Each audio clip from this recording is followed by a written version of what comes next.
नाज़रीन, आज हम आपको एक कामयाब नौजवान की कहानी के बारे में बताने जा रहे हैं जो तकरीबन 15 साल से गोलगप्पे सेल कर रहे हैं। पहले वो शहर में घूमकर सेल करते थे, लेकिन अब उन्होंने एक शॉप बना ली है। इस शॉप पर तकरीबन 6000 के करीब इनके गोलगप्पे सेल होते हैं।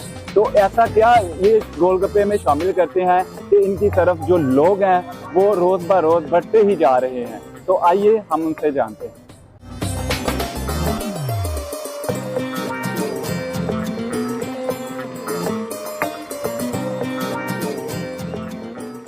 तकरीबन 13-14 साल हो गए ये काम करते हैं। तो पहले मेरी रेहड़ी थी, ठीक है। कभी इस चौक में कभी इस चौक में।